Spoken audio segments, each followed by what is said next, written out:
मुख्यमंत्री काय मीटिंग लावत नाही तोपर्यंत आम्ही इथे येणार नाही।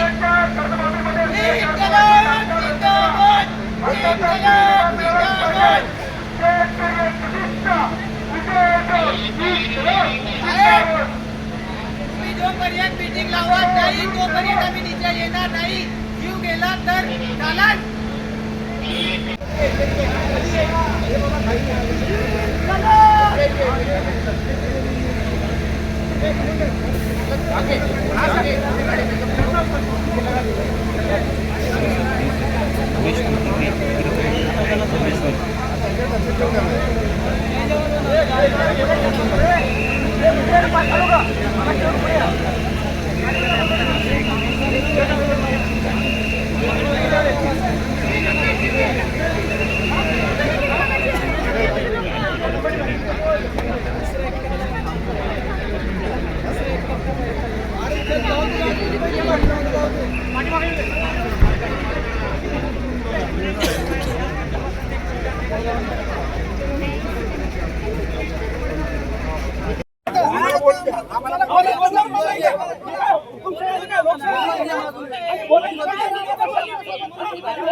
आम्ही काही काय मदत करायला आमचं दुखणं काय सरकारला कळत नाही का? मग जर एवढं रस्त्यावर बंद झालं तर सरकारला चर्चा करावी ना आमच्यासोबत। दोन तास भरायला शेतकरी सरकारला कळत नाही का? त्याचा जीव वाचवायचा। आणि आम्ही मीडिया समोर बोलतो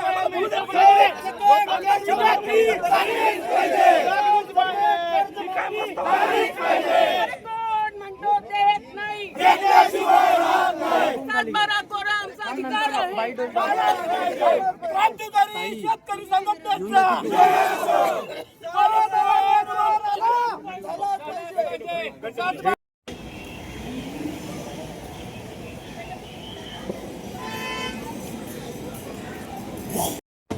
तरी आपण मगाचीपासून या ठिकाणी आहात। पोलिसांनी काय नेमकं ते येणार आहेत का आणि पोलिसांचं काय म्हणणं आहे? विधान भवनाच्या समोर त्यांनी कापूस सोयाबीन आणि कर्जाने भरलेले सातबारे घेऊन आंदोलन केलं। विधान भवनात त्या शेतकऱ्यांनी जाण्याचा प्रयत्न केला पण पोलिसांनी आणि सरकारने दडपशाहीने ते आंदोलन दाबलेलं आहे आणि त्यांना सध्याच्या घडीला आझाद मैदान पोलीस स्टेशनवर नेलेलं आहे। एक शेतकरी आंदोलक तिथे झाडावर गेल्या 2 तासापासून चढलेला आहे। पोलीस आणि प्रशासन हर प्रकारे प्रयत्न करत आहे त्याला खाली उतरवण्याचं, परंतु त्या शेतकऱ्याच्या मनातला इन्किलाब इतका ताकदवर आहे की तो उतरायला तयार नाही। म्हणून त्याची समजूत काढण्यासाठी पोलिसांनी रविकांत तुपकर यांना विनंती केली होती की तुम्ही चला आणि त्याची समजूत काढा, त्याला खाली उतरवा, त्याच्या जीवाला धोका आहे असं म्हणून इथे कॉर्नरपर्यंत त्यांना घेऊन आले। आणि पोलीस प्रशासनाने परत त्यांना सांगितलं की आम्हाला तुमची आवश्यकता नाही, आम्ही आमच्या लेवलवर त्यांना काढणार आहे, आम्हाला रविकांत तुपकर यांच्या मध्यस्थीची आवश्यकता नाही, आम्ही हर प्रकारे त्यांना आमच्याच पद्धतीने काढू असं त्यांनी सांगितलं आणि पोलिसांनी त्यांना परत नेलेलं आहे। काय प्रामुख्याने मागणी आहे? कारण कर्जमाफी तर जाहीर केली आहे मुख्यमंत्री सांगतात पण तुम्ही समोर कर्जमाफी ही अत्यंत त्रोटक आहे, अपुरी आहे आणि फसवी आहे। जे आकडे सरकार सांगत आहे ते आकडे चुकीचे आहे। प्रातिनिधिक स्वरूपात मी बुलढाणा जिल्ह्याचं सांगते की बुलढाणा जिल्ह्यामध्ये जवळपास 4.5 लाख शेतकरी आहे आणि त्यामध्ये या कर्जमाफीचा लाभ केवळ 12,000 शेतकऱ्यांना मिळण्याची शक्यता आहे आणि त्या 12,000 शेतकऱ्यांमध्ये केवळ 2 ते 3,000 शेतकरी असे आहेत की ज्यांना थेट लाभ मिळेल, बाकीचे शेतकऱ्यांना वरची रक्कम भरल्यानंतर लाभ मिळणार आहे। त्याच्यामुळे बुलढाणा जिल्ह्यामध्ये जर खरोखर पात्र शेतकऱ्यांची संख्या काढायची झाली तर 4.5 लाखापैकी केवळ 3 ते 4,000 शेतकऱ्यांना लाभ मिळेल। मग ही कोणती कर्जमाफी झाली?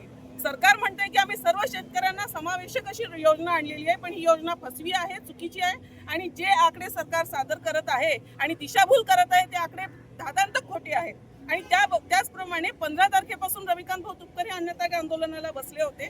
5 दिवसाचं उपोषण झाल्यानंतर त्या उपोषणाला महाराष्ट्राच्या शेतकऱ्यांनी भरघोस प्रतिसाद दिला, ठिकठिकाणी या GRची होळी केली आणि असं असताना सरकारतर्फे मंत्री गिरीश महाजन हे आले बुलढाण्यामध्ये, त्यांनी मध्यस्थीचा शब्द दिला आणि पावसाळी अधिवेशनाच्या पहिल्या हप्त्यात 3-4 दिवसानंतर आम्ही बैठक लावू असं आश्वासन दिलं. आज पावसाळी अधिवेशनाचा शेवटचा दिवस आहे, जवळपास हा शेवटचा हप्ता आहे. उद्या पावसाळी अधिवेशन संपतंय पण अजून सरकारकडून कोणतीही हालचाल नाही. सरकारला नेमकं काय हवंय? सरकारला असं हवंय का की शेतकऱ्यांच्या पोरांनी कायदा हातात घेतला पाहिजे, शेतकऱ्यांच्या पोरांनी स्वतःचा जीव टांगणीला लावला पाहिजे?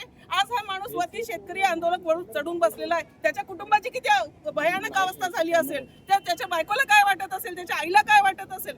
सरकारला आमच्या फक्त रक्ताचा नैवेद्य हवा आहे का? सरकारने विचार करावा. सरकार जर अशीच आडमुठी भूमिका घेत असेल तर सरकारचे मंत्री हे केवळ 10-15 आहेत. 1 मिनिट बोलू द्या. तुम्ही अभिव्यक्ती स्वातंत्र्याला काही बोलू नाही शकत.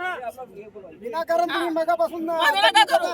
एक तर दडपशाही करता. अशा पद्धतीनं सरकार आंदोलन दडपत जरी असेल तरी सरकारला याचे उग्र परिणाम भोगावे लागतील.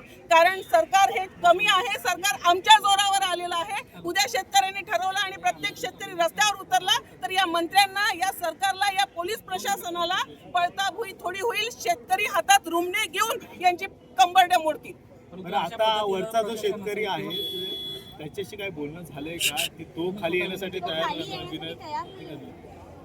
का त्यांनी खाली यावं? मागच्या वेळेस त्यांनी अशाच प्रकारचं आंदोलन केलं होतं मंत्रालयाच्या समोर चढून. त्यावेळी मंत्र्यांतर्फे, प्रशासनातर्फे त्यांना शब्द देण्यात आला होता की आम्ही मीटिंग लावू, सरकार चर्चा करायला तयार आहे, सरकार काहीतरी त्याच्यातून तोडगा काढायला तयार आहे. सरकारने फक्त आंदोलन मागे घ्यायचं, तेवढ्या पुरताच शब्द द्यायचा का? मग शब्द का पाळत नाहीये सरकार?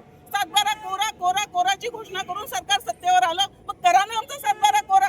आमचा 7-12 कोरा करणं हा आमचा अधिकार आहे आणि त्या अधिकाराच्या वापरासाठी आम्ही संविधानिक मार्गाने आंदोलन करत आहोत. तर हे संविधानिक मार्ग आहे का? कारण की गेल्या काही वेळापासून खरं तर सरकारला बेटीस धरलंय, प्रशासन बेटीस आहे. सरकारने शेतकऱ्यांना वेठीस धरलंय, त्याचं काय?